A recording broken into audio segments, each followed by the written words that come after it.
Hello and welcome to the second edition of the Grandpa Keebs Show. I'm your host, Grandpa Keebs. God bless America. So in case you haven't heard, the U.S. Women's National Team won the 2015 Women's World Cup with a 5-2 victory over Japan. Carly Lloyd with a hat trick in the first half for the Americans, who put just a pounding on the Japanese in the championship game. For all the criticism about the United States team not scoring enough goals, they put all of that to rest in the first 15 minutes, quickly building a 4-0 lead and just putting it in cruise control from there.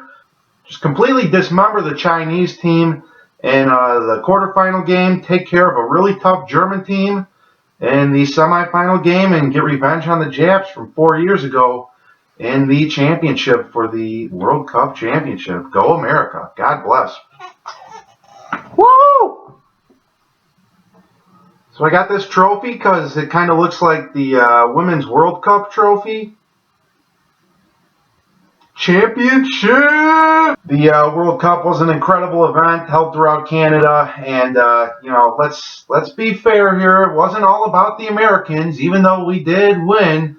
Don't want to come off to my international fan base as a total cocky American, so I do want to congratulate Celia Sasic from Germany for winning the Golden Boots, and you got to give a congratulations to Marta from Brazil. Marta, now with her one goal scored in Canada, now holds the record for most all-time goals in Women's World Cup history with 15. Abby Wambach finishes one goal shy of Marta. Wouldn't that have been great to watch her tie Marta in that championship game? But Wambach obviously playing a substitute role in this year's World Cup, but such great numbers. So Marta and Abby Wambach, they both made their debut appearances in the Women's World Cup in 2003.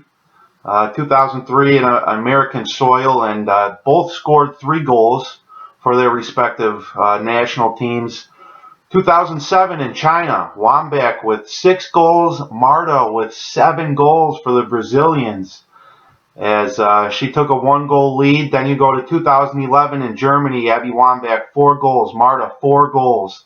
And then 2015, both Wambach and Marta each notch 1 goal apiece. So that 1 extra goal, 7 goals in 1 Women's World Cup for Marta in 2007, that gives her a 1-goal edge over Abby Wambach, who obviously had an incredible career and goes out on top as a World Cup champion.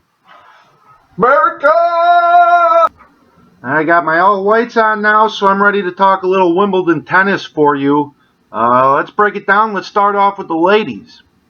The most important lady of the ladies' Wimbledon tournament is without a doubt Serena Williams. She's going for her second Serena Slam, which is where you win all 4 Grand Slams in one calendar year, not one after the other in succession in one season, like a typical Grand Slam would be, just one after the other for 4 in a row. So she's going for Wimbledon, which will clinch her second Serena Slam, which is pretty hard to believe.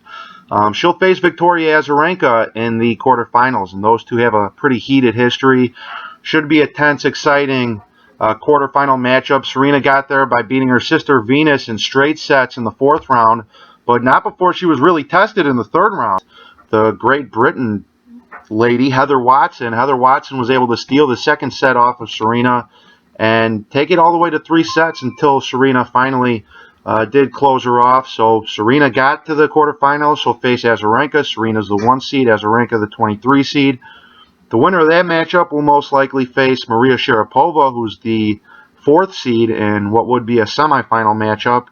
And then towards the bottom of the bracket, you got a lady from Spain, a lady from Switzerland, and then in the quarterfinal matchup, Radwanska from Poland is facing Madison Keys. Madison Keys, another American from the Quad Cities in Iowa, who just keeps plugging away and keeps racking up wins, and she has a chance here to make the semifinals at Wimbledon and possibly face Serena in the finals if she gets that far. So good luck to Madison Keys and Serena. On the gentlemen's side of the bracket, the fireworks started early in round 2. Rafael Nadal was bounced by the German qualifier Dustin Brown. Dustin Brown, not to be confused with the captain of the LA Kings, Dustin Brown. This guy was a tennis player, long dreadlocks, upsets who is always one of the fan favorites, Rafael Nadal, and he's sent home packing early in round 2. But nonetheless, we still have the top 4 seeds still alive here in the quarterfinals.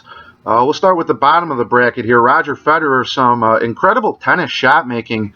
If you didn't see his between the legs shot earlier in the tournament, you might want to go YouTube that one. Federer, the master of the backhand and the between the legs shot. He's got a chance to win this tournament, a legitimate chance. And this is his best surface, and he's been struggling lately. And I'd love to see Federer go ahead and just take the rest of this tournament. He's going to face Gilles Simon from France in his quarterfinal matchup. Andy Murray's still alive in the bottom part of that bracket. Murray's the 3 seed, Federer's the 2 seed. Murray won this tournament a couple years ago. He's looking for his second Wimbledon. Always fun to root for the hometown guy. The top of the bracket, Stanislav Wawrinka, the winner of the last major. He's still alive. All 4 top seeds are still alive, with Wawrinka, Murray, Federer, and Djokovic is still alive, but he is still in round 4. He's in a 5-set match with Kevin Anderson from South Africa. Anderson was able to steal the first 2 sets from Djokovic. Djokovic bounced back in the next 2 sets, and then the match was suspended due to a lack of lighting. Waiting for the winner of the Djokovic versus Anderson match is Martin Cilic from Croatia. So the number 9 seed, you got, there's still 5 people in the top 10 left, with Cilic, Wawrinka, Murray, Federer, and Djokovic. Kevin Anderson, the 14th seed, trying to upset Djokovic. We will see what happens. Speaking of seeing what happens, see what happens when the host tries to juggle 3 tennis balls here.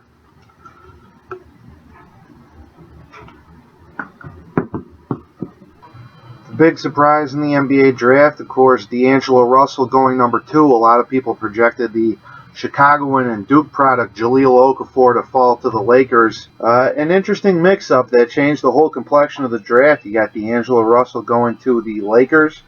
You got Jahlil Okafor going to the 76ers.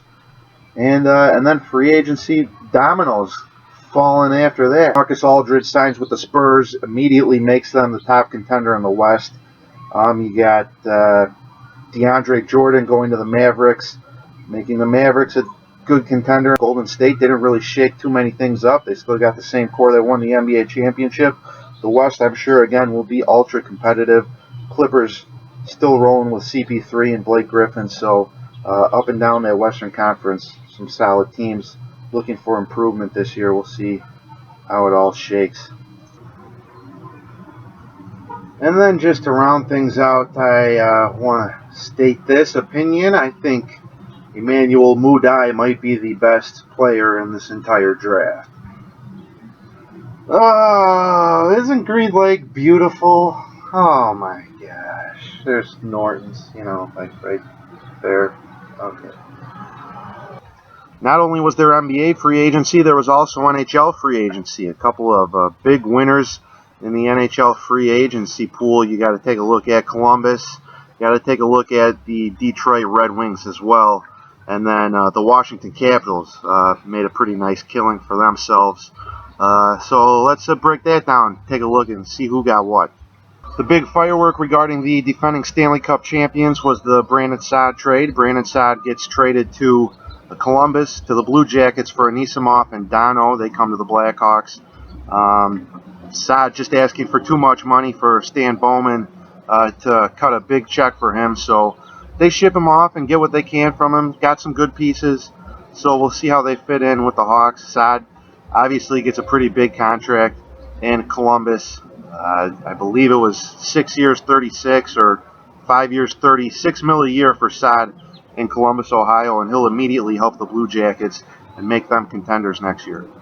The Washington Capitals were another very busy team in NHL free agency. They're able to pick up TJ Oshie in a trade for Troy Brouwer with the St. Louis Blues. So, again, an instant downgrade most likely for the Blues, who will still be a very good team. They got a great defense. Also, the Washington Capitals were able to pick up Justin Williams from the Kings. So that was a pretty sneaky move there, and he'll bring some veteran leadership to that squad as well, a squad that needs veteran leadership. They're always in the playoffs, but just never able to push through. The Detroit Red Wings also made some interesting moves. They had Mike Green and Brad Richards. Mike Green from the Capitals, Richards from the Blackhawks. Richards made a plea during the parade for Patrick Kane to throw his weight around and get a new contract for the veteran, but that was unable to happen, so now he's off to Detroit, and they steal Mike Green, also from the Capitals. So the Detroit Red Wings, not a great year for them last year, but they could be in the midst of a turnaround. Obviously, a ton of tradition in Detroit, and we'll see if they're able to come back and have a bounce-back year next year with those two additions. So a couple final subjects I want to touch up on. First of all, Elena Delle Donne for absolutely destroying the WNBA. Through the first 10 games of the season, Delle Donne averaged 28 points per game. The second place person was on the Atlanta Dream. They averaged 20 points per game. So an 8-point difference between number 1 and number 2, and Elena Delle Donne playing for Chicago Sky. So the Chicago Sky made the WNBA Finals last year, and they're trying to make another run this year. Delle Donne's a huge part of it. There's a huge fight coming up in the UFC. It's going to be Chad Mendes versus Conor McGregor. It's going to be this Sunday, July 12th at MGM Grand. It was supposed to be McGregor versus Jose Aldo. Aldo's the champion. McGregor is the number 3 contender, but Aldo got hurt, punched in the ribs during training, so he's out. They bring Chad Mendes in, so it's going to be the Irish crazy striker, Colin McGregor, versus the wrestling specialist. If you thought Mayweather-Pacquiao was going to be a good fight, wait till you see this McGregor-Mendes fight. It's going to be off the charts. Going to be a lot of action. UFC always brings it, and those two know how to put on a show. So keep an eye on that one, July 12th. And I wanted to, get this out of the air, just clear the air here about what's going on. A lot of people have probably been wondering about what the heck is that background noise all the time, and it's actually not this television. It's my parrot, my African gray, Kaji the bird. Kaj, what are you doing? Hello? Hey, what are you doing? That crazy bird. So that's the background noise. Thanks for joining me on this second episode of the Grandpa Keebs Show. Stay tuned for the next one coming out your way soon. And, God, I need some Excedrin. This bird's driving me nuts.